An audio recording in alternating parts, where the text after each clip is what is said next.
On the first-time caller line, you are on the air. Good morning. Hey, how you doing today, Art? I'm all right. Where are you? I'm in Colorado. Colorado. Oh, Colorado. And I'm just a recent listener to your show. Okay. Started about 3 weeks ago. Really enjoy the stuff you talk about. Thank you. And what I did, I was an airborne ranger in the Army for 18 years. And one of our assignments at times were to try to penetrate the security around some of these secret bases. Like Area 51? Yes, exactly like Area 51. In other words, you would be given the assignment of trying, kind of like a computer hacker tries to get into the Pentagon by their permission. You, with their permission, would try to break in and breach their security. Yes, this is right. Cool. How did you do? Oh, well, we had about a 40% success rate the first time. You've got to be kidding. No, That's horrible. You mean to say... It was pretty sloppy, but... So, in other words, an enemy agent, if that's what you were, would have at least a 40% chance... of breaking in. Okay, now you got to remember, this was like 15 years ago. Yes. Okay, the last time we tried, which was like 5 years ago... Yes. We were successful about 9% of the time. They've stepped up their security immensely. They have ground sensors... And you talk about your night vision scopes. Well, they got some that will probably put this one to shame. Oh, I know. And they really stepped it up. Now, for a base that's not there... Area 51? Right. Not there. Not supposed to be there. They got some amazing security measures there. I know. They have ground sensors. They have, as you point out, night vision. They have helicopters with infrared and heat sensing. That's right. And there are people that, they try, and they've made it in, a few of them. And a lot of them, of course, sit in jails. Yeah, because it's a federal offense. That's right. Now, there's two ways of looking at Area 51. One is that our country has a right to a really, really secret place where we develop things like the F-117, that kind of thing. That's right. The F-117, the B-1B, the B-1C. Sure. But, I mean, all of that is now like the Model T compared to what we've got. Exactly. And then there's one other little factor, and this is where a lot of people begin to say, I want to know more, and that is, they think there's been extraterrestrial contact. They think that technology has been transferred to the U.S. government because of some kind of deal with them, and that technology is being tested at Area 51, and there is some evidence to indicate that might be so. There's a lot of... Call toll-free 1-800-618-8255.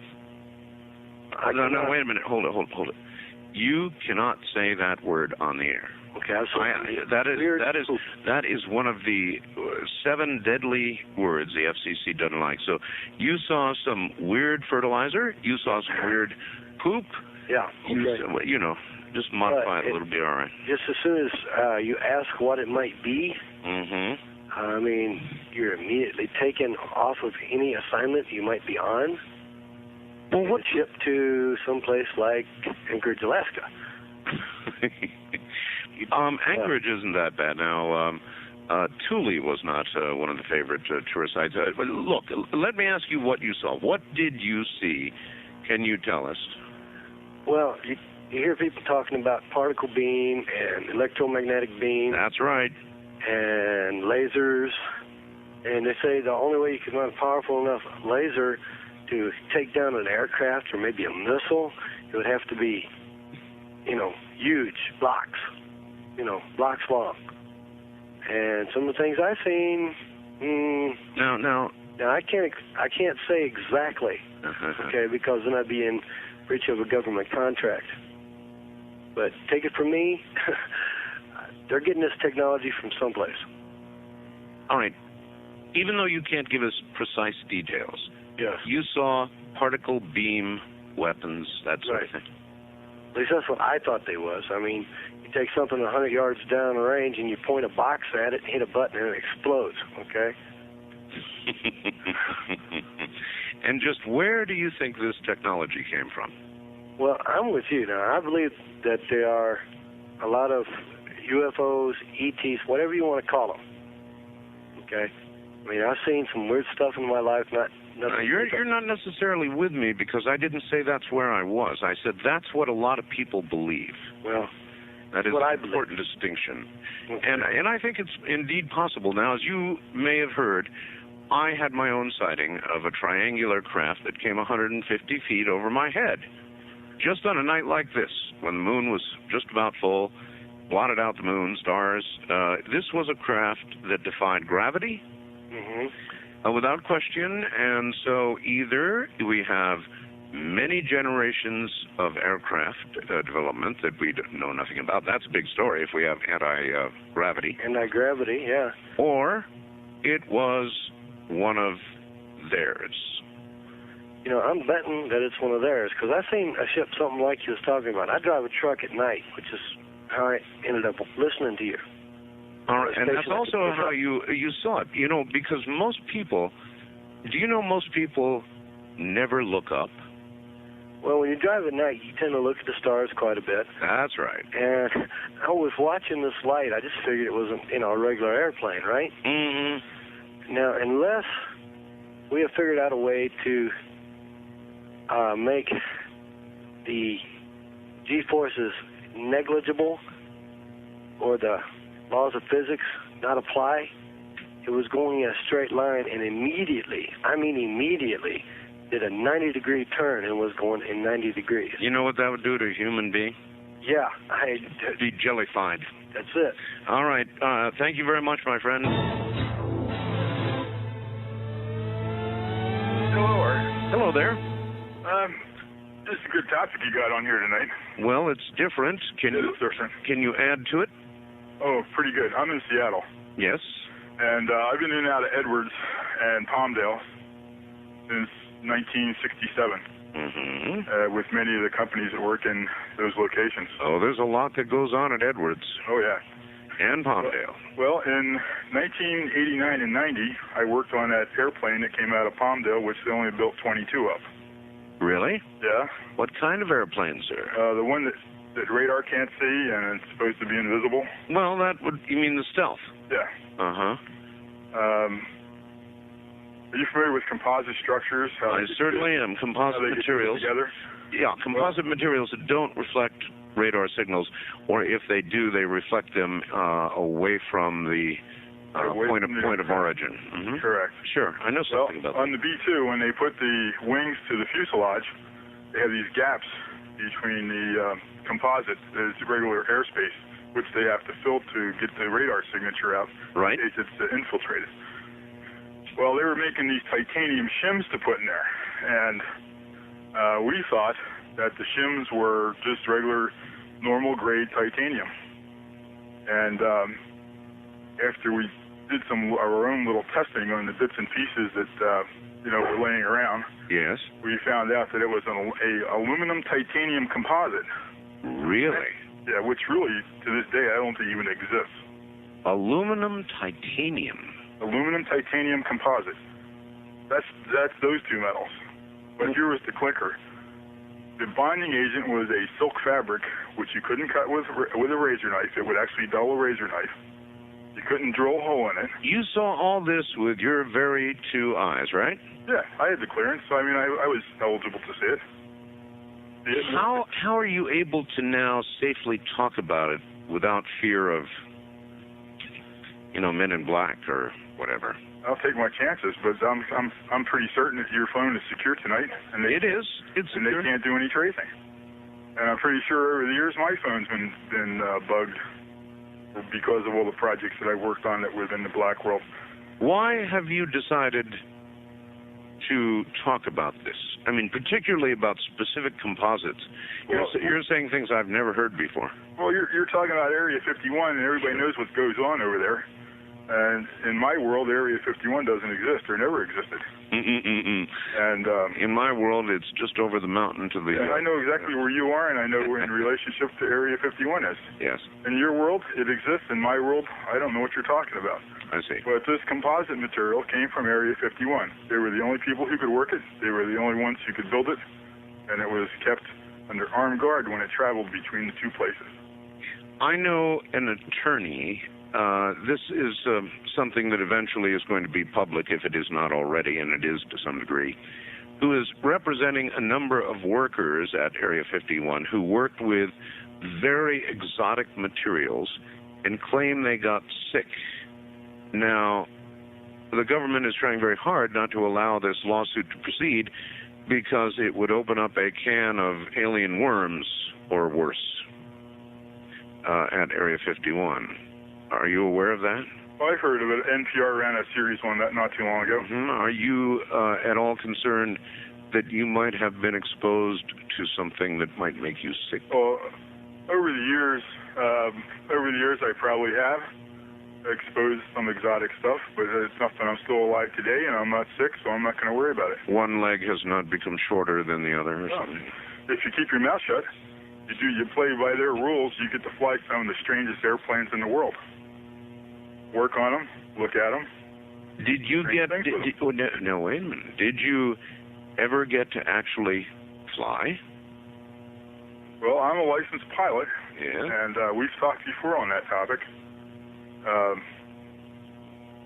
Yes, there are some airplanes that have been flown that radar can't even see. And you have flown in them? Yeah. You're aware of that stuff. What was it? Of course I am. What was it? Well, I'll tell you, give you an example. It happened in the summer of 90. Okay. 1990. We were taking off from Palmdale. Okay? Yes. We had two F-15s on our wingtips, and the tower cleared the two F-15s to take off. They couldn't see us. And when we were airborne, we were joined by something else and something else. And something else and something else. And something else. Undescribed? Undescribed. And we headed out over the Pacific. Okay? Okay. We got 200 miles off. Russian aircraft met us because they knew we were coming. Russian aircraft? Russian aircraft knew we were coming. Okay? Now that implies, wait a minute, that's 1990. That implies cooperation between the U.S. and the and Russia. No, there was no cooperation. They were just dogging us to see what we were flying. Ah. They knew the two F-18s and these two other aircraft, and the 14s had left, and they just met up because they knew what the procedures were. What's it like riding in an aircraft like that? I've flown so many, Art, it's just like riding in another airplane. And there's just some weird stuff out there. Mm-hmm. Well, one of these days, maybe it'll all come to light. Perhaps so. One of these days, maybe it will. All right, thanks a million. No problem, Art. You take care. That was as much as I could drag out of him. East of the Rockies, you're on the air. Good morning. Good morning. How are you? Very good, thanks. How are you? Fine. Well, I don't directly work for a government agency, but over the past 25 years have worked for companies that are under contract to the government during the Star Wars era. That will do. And that I was thinking of two things in particular that are kind of interesting because they lead to things that are showing up now up in the skies and things like that. One of them is in the 70s. There was a relationship between the company that I worked for and the government in working on ion propulsion.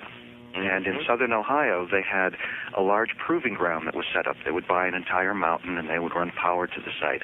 And for, I guess it was almost 7 years, it was a combination military and private installation. And that about every 10 or 15 days, as soon as they could get it working, they would fire up the engines and see what they could get out of it and try to figure out how they worked. In other words, back engineer it. Yes, because essentially they didn't have any model to work from. Anyone who worked on the project was basically brought in to say, well, try to improve upon it and try to see if you can figure out how to make it useful.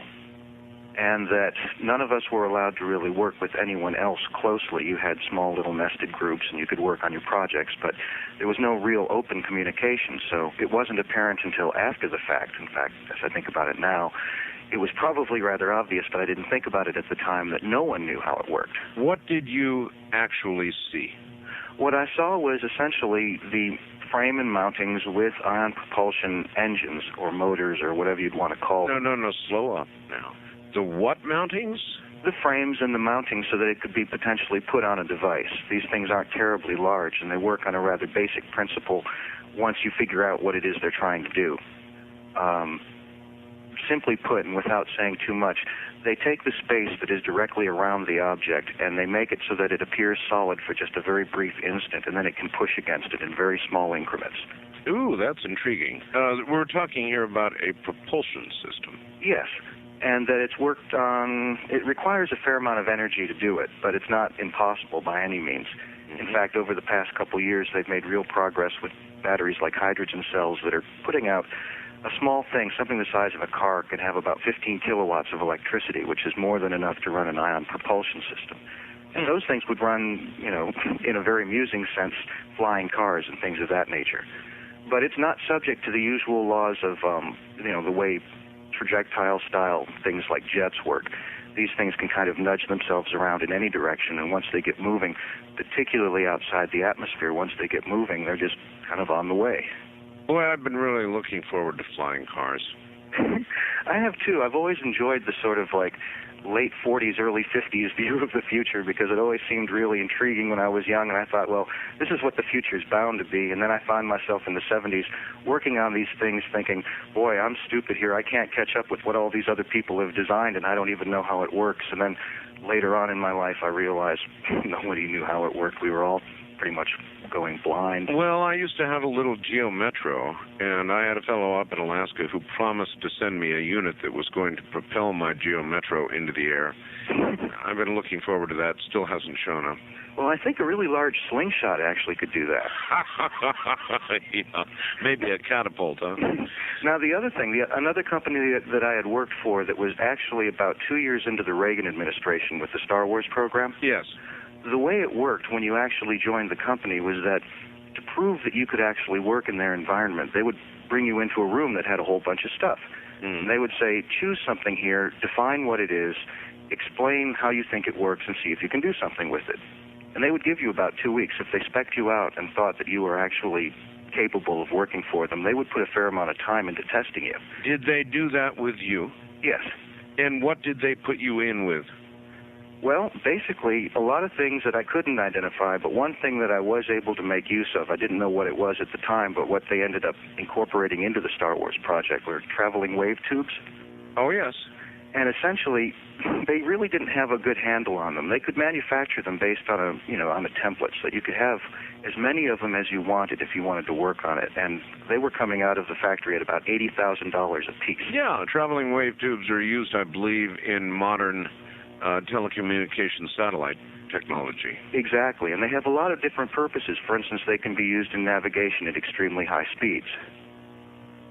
Well, the funny thing about traveling wave tubes also is that that's the technology that also goes behind the pulsed beam weapons that you're seeing in the military private installations.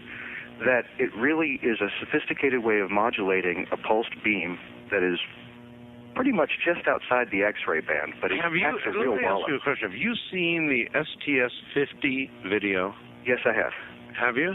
Yes. What in God's name did we see emanate from the ground toward space in that video? I mean, that was legitimate STS video. Emanate from the ground on the outside of the shuttle, zoomed in on a city. I mean, it was obviously intentional that whoever was operating the camera from the ground specifically wanted to see something from that city. And there was this incredible flash that moved, obviously, at the speed of light into space. And they got that. It took it. I've seen the video. Then they panned back again.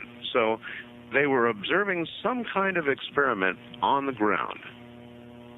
Well, essentially what they saw was a craft, and any craft that uses ion propulsion that is in a mode where it's actually preparing to leave the atmosphere, when it leaves actually wherever it happens to be parked, if they intend to use it to leave the atmosphere, it leaves rather abruptly. It disrupts all of the area around it as far as the way it looks optically. I'm sure it does. And that it actually sort of, for lack of a better term, in layman's terms, it would smear the space around it, so that it makes it very hard to define what it would be. It moves at between 22 and 25,000 miles an hour when it actually is in that mode.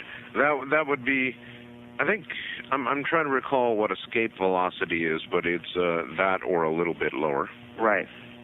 And that in this case, or in the case of that video, that was just a fluke. I don't think they intended ever to have that photographed. Boy, you'd never know it by looking at the video because, I mean, they had a pan of a great part of the globe.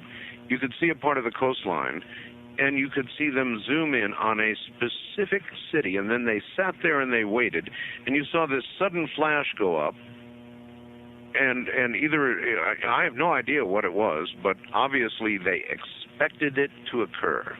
Well, the funny thing is, in all of these situations, is that there have always been a steady stream of leaks that come out. Mm-hmm. And in one form or another, for instance, I don't consider what I'm doing right now to be divulging anything, and I don't think anyone in the different agencies could care about what I'm saying because... Well, you may find out about that later tonight. I was going to say, you'll come visit me in jail, right? Yeah, I'll send you a file on the cake or something.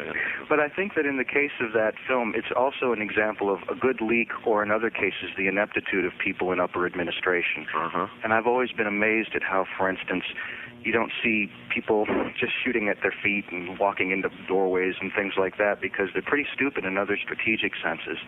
And you'll find that in an agency where they're supposed to be maintaining very, very strict protocol, that some people will pick up a cell phone that's a regular good old cell phone and, oh, I got to call home. Honey, I've got to go to that private installation or whatever. And I'm just appalled at times when I see that. Well, I sure appreciate your telling us what you have, and I hope you remain free. Thank you. Take care, my friend. You too. Bye-bye. Bye-bye.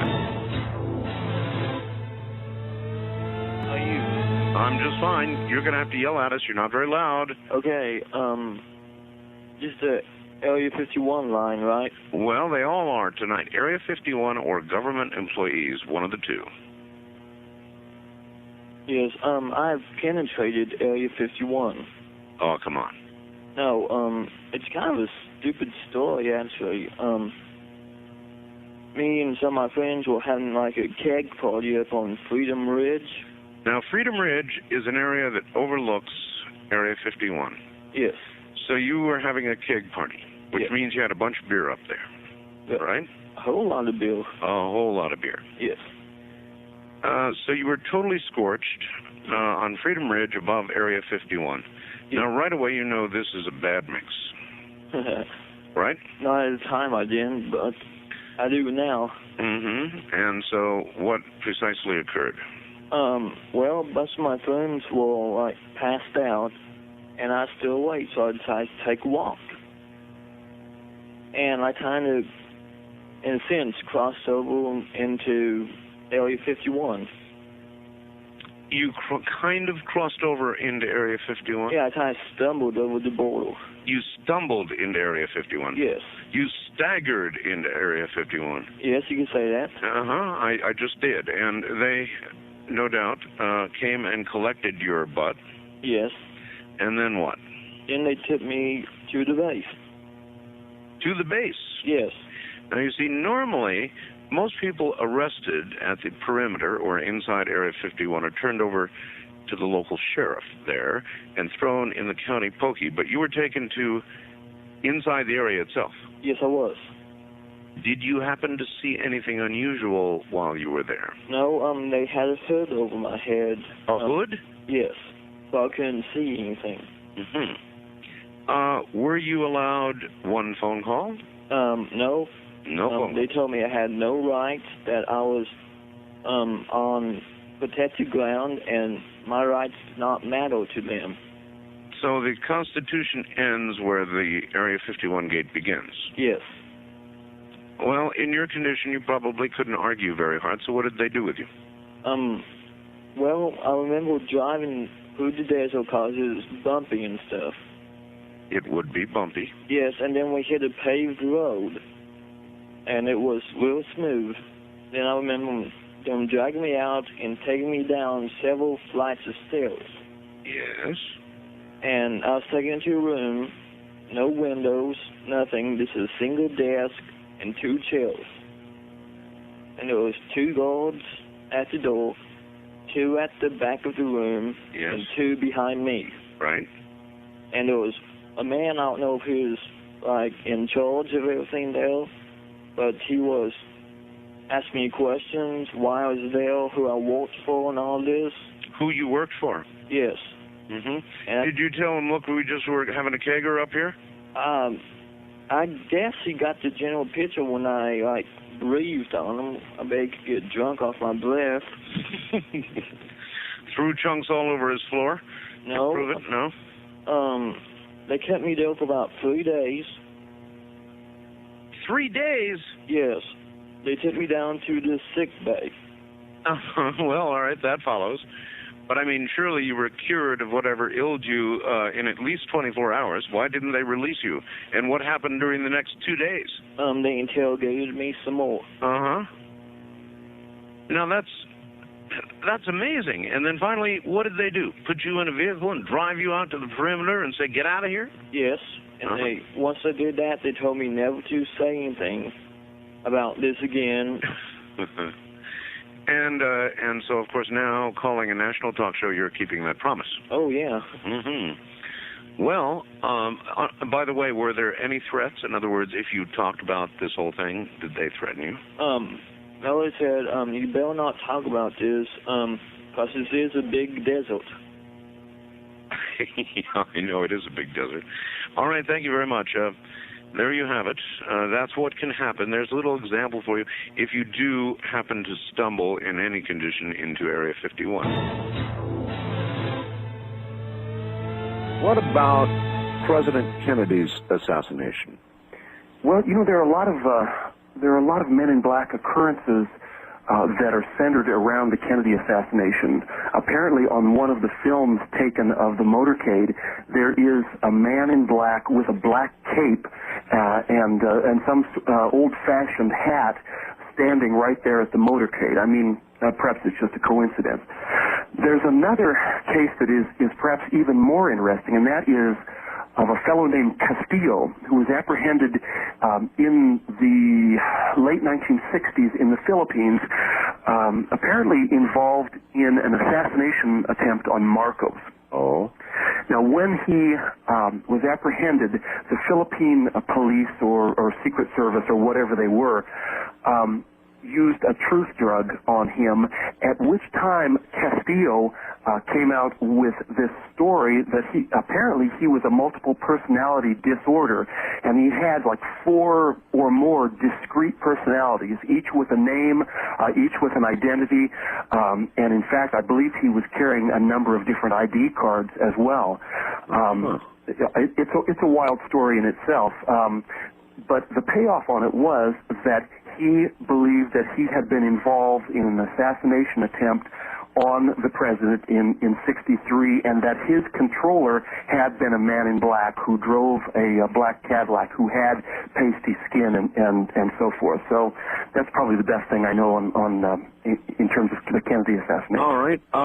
What do we know about what the Men in Black have actually done? For example, are the vast majority of the cases simple intimidation, and it's really not simple if you're intimidated, or do we know instances where Men in Black, beyond the Dr. Hopkins story, have killed?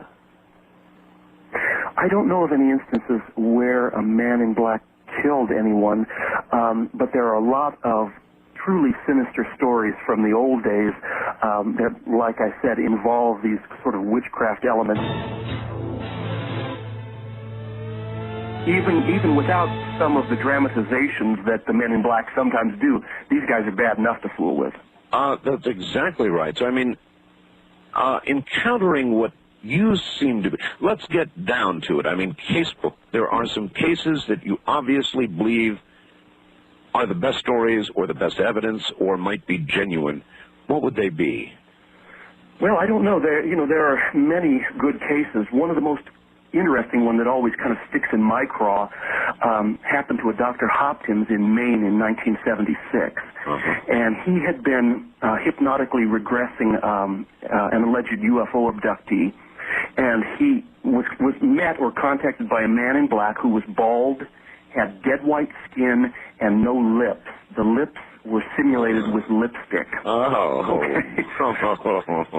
This man in black discussed the UFO abduction case that the doctor was digging into in a monotone. He sounded like a robot, and then he apparently used ESP. He said, "Doctor, you have a dime and a penny in your pocket." The doctor reached in, and that's what he did have in his pocket. The man in the black told him to hold the penny in his open hand, and as the doctor looked at the penny, it turned silver, then blue, and then it slowly dematerialized. There was no chance for sleight of hand or legerdemain. The doctor was holding this and looking close while it slowly dematerialized. Wow. Now, this man in black asked Dr. Hopkins if he knew of another famous UFO abductee, actually Barney Hill. Oh, yes. Who had recently died from a heart attack, and Hopkins responded that he did. And the man in black told him that it was no heart attack that had taken Barney Hill, but the same thing had happened to Barney Hill's heart that had happened to that penny in the doctor's hand. And wow. Yeah. As a matter of fact, we are at a break point. Back to Jim Keith. Jim, the story of Dr. Hopkins is one of the coolest stories I've heard in a while, and it meshes with a lot of what we've been talking about. Would you please tell it one more time? Sure. One of the reasons I like the Dr. Hopkins story is it wasn't anecdotal. When I received it, it was done in very much detail, and this detail was received from Dr. Hopkins' kids, because Hopkins was not talking after this happened, but it took place in Maine in 1976, and Hopkins had been doing some UFO research on his own and regressing an alleged UFO abductee when a man showed up at his doorstep, and this was a man in black. This guy was bald. He had very pasty white skin, and apparently he possessed no lips. The lips seemed to have been painted on with lipstick, and oddly enough, that's a detail that's repeated in other stories where the facial features are simulated. Sounds almost like a mime. Yeah, could be, or a clone. But this man in black talked about with the doctor about his research, and then he told the doctor that there was a dime and a penny in the doctor's pocket. He reached in, and that's what was there. The man in black instructed the doctor to take the penny in his open hand, and as the doctor looked at the penny with no sleight of hand, this all took place quite slowly. It turned silver, then blue, and then it dematerialized. And the way that the doctor expressed that this had taken place was that he felt the absence of the weight of the penny on his hand. This man in black asked Hopkins if he had ever heard of a well-known UFO abductee, Barney Hill, who had recently died from a heart attack. And Hopkins said that he had heard of Barney Hill. And the man in black informed Dr. Hopkins that, in fact, this was no heart attack, but the same thing had happened to Barney Hill's heart as had happened to the penny in Dr. Hopkins' hand.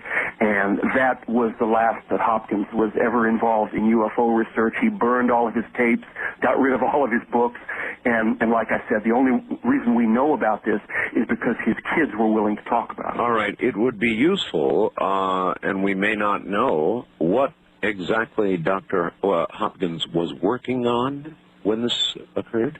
In fact, I have the name of the abductee who Hopkins was hypnotically regressing, but I just don't have it at my fingertips. I believe it's in the book.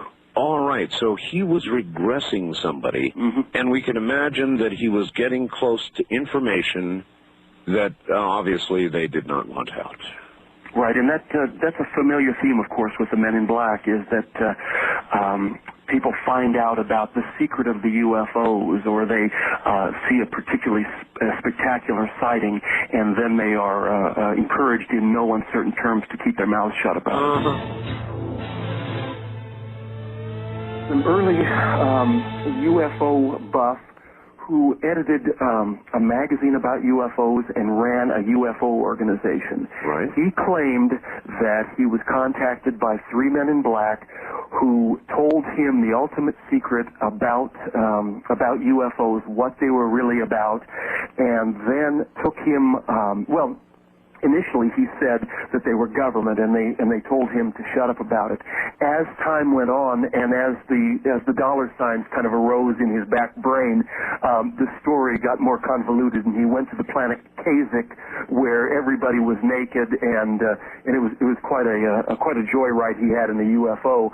But originally, it was just him being involved in UFOs, and then 3 men in black contacting him. You mean an entire close optional planet? Yeah. Mm-hmm. Wow. Yeah, and apparently this story had a good deal of currency among UFO buffs back then. But you know, the men in black were really quite apparent right at the beginning of UFO research, around 47 through the early 50s.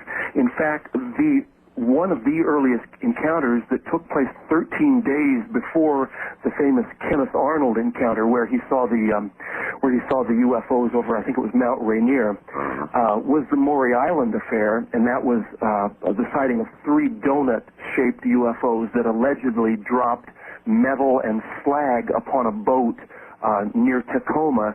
And after this took place, a man in black the following day contacted the leading witness, a man named Harold Dahl, and told him to keep his mouth shut about it. So it goes right back to the beginning of UFO research. You did say donut shaped, didn't you? That's right.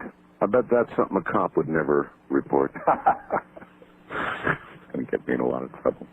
All right, look, why don't we take some calls? I'd love it. And see what the audience has to say about all of this. Here we go. We'll just punch them up. You never know what you're going to get, I'm telling you. Maybe it's a man in black, eh? You know, are you a Canadian? Are you speaking to me? Yes. No, I'm not. You're not. But you say "hey," just like a Canadian does. Okay. East of the Rockies, you're on the air with Jim Keith. Hi. Hello, Art. Is my radio causing interference? No, I don't hear it. Okay. But I would prefer you do not have it on in any form when you get on the air. Yes, okay. Should I turn it off now? Yes, you should turn it off. All right, hold on. Absolutely. Everybody please do that. It's impossible to conduct a conversation otherwise. This is Tim in St. Louis. Yes, Tim. I have a couple of things just to bring up. One is that it seems to me that in just reading ghost stories, like it, all throughout my life, yes, it seems like I've heard quite a few references actually to women in black, and usually they're purported to be some sort of ghost of a woman who's been deceased or something like that. But it does seem like women in black have appeared. And something else, the second thing that I'd like to a lot of them are witches, I suspect. Maybe. But another thing that I'd like to mention is the total preponderance throughout the British Isles of stories of black dogs. And their behavior in animal fashion, of course, is almost identical to what I've heard of the behavior of the men in black. And let us not forget black cats. Yes, but the black dogs are often so much more sinister. They'll appear, and, you won't even be able to see their eyes or any part of their face, and then suddenly they'll just vanish into mist, Yeah, I wouldn't like that. Yeah, and supposedly they're familiars of, witches or of, necromancers or something like that. So maybe these men in black are something similar. Fair comment, Jim? Good point, Tim. One thing that what you said reminded me was that trolls and fairies and witches originally were conceived of as being men and women in black. They were identical, but as time has gone by and with kind of fantasization, like for instance the work of Shakespeare, they've been turned into other things. For instance, fairies now have wings and are tiny, but originally witches and trolls and fairies were pretty much the same breed. And like I said, sometimes details drop out in my memory of my research, but now that I think about it, in Ireland, the fairies were men and women in black. Really? Yeah. That isn't the way I pictured a fairy in Ireland at all. Sure. From what I understand, it was Shakespeare who turned our heads around about fairies and conceived of them as being kind of sprightly creatures. Okay. West of the Rockies, you're on the air with Jim Keith. Good evening. Hi, Art. This is Chuck from Fresno. Hi, Chuck.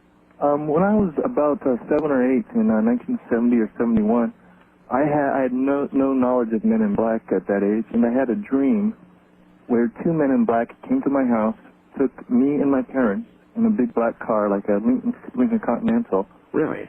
And they took us to a field that I had never been at that time. And yet later in my life, that was a place that I would go to. A friend's house was near there. And there was a corrugated metal warehouse. Yes. Which in that area there actually was it was like a garage where this guy had all these old T-birds. Yes. And in there it was very dark, very gothic looking. And there was a suit of armor in there. And then my father was taken to a chopping block. And an executioner was about to cut his head off with a really big axe. What? And that's all I remember. And, you know, my father's fine, and it was a dream. It was a dream? Yeah, but I had when I was younger than that, I would suppose in '68, I had a sighting that I can only say it was a dream, and yet I think it was real. And I have to wonder if that's connected. And then in about '88, I had a UFO sighting that I know was real because I had somebody see it, but it was a light in the sky, so you can't say anything about that. All right. Well, then let's translate this to a question for Jim that kind of goes down that alley. Jim, are a lot of the Men in Black sightings, how many of them are ambiguous in the sense that the person, after it's over, is not quite sure whether it was a dream or really happened? As surprising as it might be, a minimal number. Most of the Men in Black sightings that I have run across tend to be the ones that people want to talk about or get into print, or are very significant. And usually the kind of waking dream or the ambiguous ones don't really get communicated that much. So in fact, the number that have to do with dreaming in what I have dug up is minimal. Pretty small, all right. West of the Rockies, you're on the air with Jim Keith. Hi. Hello. All I want to say is that I'm in California. All right. About 2 years ago, I suffered an episode of missing time. I was out after I got off work late at night, and I was stopped at a red light, and then the next thing I knew, I was 20 miles away, and an hour had passed. And at the time, I didn't know anything about missing time or anything like that, so I just kind of let it go. About a week later, I was out, and I had stopped at a gas station and was getting gas. Again, it was at night. And I just remember this man being very tall and in a nice black suit, walked up to me and told me that I was going to give him a ride. And I said, no, I don't want to give you a ride. Why don't you ask another man for a ride? And he kept saying, no, you're going to give me a ride. So I quickly put my gas cap back on, went around and got in the driver's side of the car, and I thought the passenger side was locked, but when I got in the car, he was already in the car. And he pulled me in, and I started to scream, and he told me if I kept screaming that he would kill me, that he just wanted me to drive him around. So I proceeded to drive, and he kept telling me, nothing has happened to you. You won't remember anything. And I ran a stop sign, and he looked over at me and said, I know what you're trying to do, and if the police pull us over, I will immediately kill you. And he just kept repeating, nothing happened to you. Nothing happened. You'll never tell anybody. Nothing happened. Then we got out in the middle of nowhere.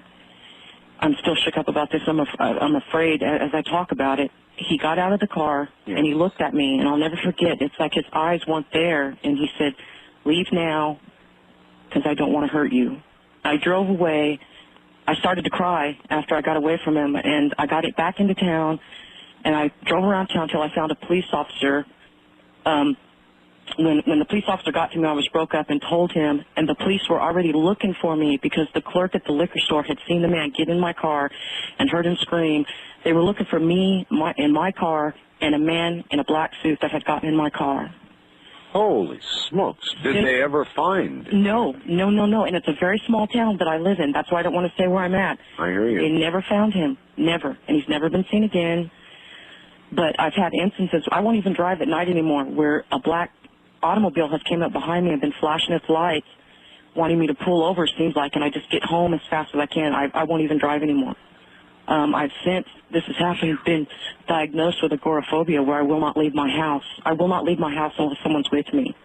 I can't say that I blame you. Jim, have you ever heard a story like that? It sounds pretty classic. In fact, I've heard stories just like that. Relating. Yeah, I thought I was going crazy. Yeah, I've heard stories just like that, actually. All right, well, caller, I don't know what to tell you, but I might react as you have. I might not be going out a lot at night. Do you think that he did this to me because of the episode of Missing Time? Oh, now there's an intriguing question. Jim? Well, Missing Time can go both ways. It can be an anomalous event, a kind of a paranormal twisting of time, but at the same time, there are such things as government mind control programs, and there are, I believe it's Halpadol, is the drug that specifically in overdose gives incidents of missing time. So lacking any further data, it's really hard. It's really hard to say if we're looking at paranormality or just massive arrogance of an agent. Or could it relate to the missing time incident? Sure. Hello. Hello. Yeah, hi. Is this Art Bell? It is indeed. Am I on the air? You're on the air, sir. No kidding. No kidding. Well, listen. My name is Clay. I'm here in Las Vegas. Okay. First-time callers call area 702-727-1222. Sir, am I supposed to mention last name? I asked you not to give his last name, please. Okay. Anyway, his name is Charles. He was a Hollywood producer. Okay. Did about 456 documentaries for the U.S. government, including NASA. Right. And as a matter of fact, if you'll remember the shot where the Apollo breaks off and you have the ring of fire? Yes. That's his shot. He did that. No kidding. Yes. And Charles was a very good friend of mine, and he lived in Roswell, New Mexico, back in the 40s. Mm-hmm. His family owned a store at that time, a general store, and so they pretty much know everything that went down, and it definitely happened. There's no doubt about that. And Charles told me about this, and so he's been involved in NASA as far as back in the 1943, I think, area, all the way back to the Air Force's reluctance to let go of any information. Uh-huh. But basically, he does know what happened, and it definitely did happen. You're referring to the Roswell crash. Exactly. Mm-hmm. As a matter of fact, there were 4 bodies that were frozen, and there are several more that were let go. What do you mean, let go? As far as there was negotiations, I think someone talked about earlier, we've had talks with the other people. And the fact of the matter is that, this universe is not just us. There's no doubt about it. So it's just like when you talk to us in France, you have 2 different countries that are talking to each other. There's nothing, different than 2 worlds talking to each other. You know what I'm saying? Of course I do. So you're saying that our discussions with other races and other beings are no different than the international communications. Why should it be? Ambassadors. It's true. Exactly. Yeah. I mean, so it's ridiculous. You know for certain that all of this is going on. Yes. There's no doubt about it. So, the bottom line is that it's definitely happening, and as a matter of fact, I've actually trademarked certain things that I've been told by the year 2000 may not be real appropriate because... Can you enlighten us? Well, put it this way. It would be like trademarking Nazi beer after 1945. If you know what I'm saying by that. So I thought this would be kind of a neat idea through patent attorneys, and basically I'm finding out that by the year 2000, 2001, we may regret exactly what's going on here. And so I guess the point is this: as far as the space program goes, as far as our continuing effort to try to, do something as far as other worlds are concerned, I think that whatever the government has to do, they need to do in order to keep us safe. And I think that You know, they're the most powerful entity in the world. You mean, for example, any deal they have to make to keep us safe, even if it means sacrificing the few to save the many, to quote Spock? No, you never sacrifice your freedom. No, I said a few to save the many. You're putting words in my mouth there. No, I'm not. I'm asking a question. In other words, you said they will do what has to be done to protect us. That might include making some kind of deal. Yeah, and keeping things kind of private and secret. All right, sir. Which they've done so far. Appreciate the call. Thank you. On the first-time caller line, you're on the air. Hello. Hello, am I on the air? You are on the air. Is this whine coming from your end or my end? I beg your pardon? Do you hear a high-pitched whine on your end? I do hear a high-pitched whine, yes. I think I'm being traced up front, okay? Look, you've got to always assume it's possible. What? That it's possible that you're being traced. I'm not transmitting anything on this end. Well, I'm certainly not on this end, so... Anyway, say what you want to say quick so they can't... All right, real quick before they shut me up, okay? The Greys, best theory is they originate here on Earth around the end of the Jurassic period. There's a fairly advanced civilization of humans, close enough to humans to breed, but the offspring is usually sterile. And they was particularly made to go out to the planet, explore, and then come back, because nobody wanted to take a 200,000-year trip. And at the end of the Jurassic period, they started getting a little bit overpopulated. Yes. And started making some genetically engineering plants, specifically peanuts and other lettuces began like that. And it spread further, and they started taking nitrogen out of the air, decreasing the atmospheric pressure. Yes. Which a lot of things called the dinosaurs started dying off. And that did another thing with corn. So you're saying they, the Greys, actually killed the dinosaurs? Yes, because they're reducing the atmospheric pressure. Well, I guess that would do it, wouldn't it? Yes, a lot of the dinosaurs, if you look at the dinosaurs... Well, listen, why are you worried they're tracing your call anyway? What did you say? I said, why are you worried they're tracing your call? Well, I got the whine right here on my line. I know, but I mean, why are you worried? Well... You haven't said anything yet that they would care about.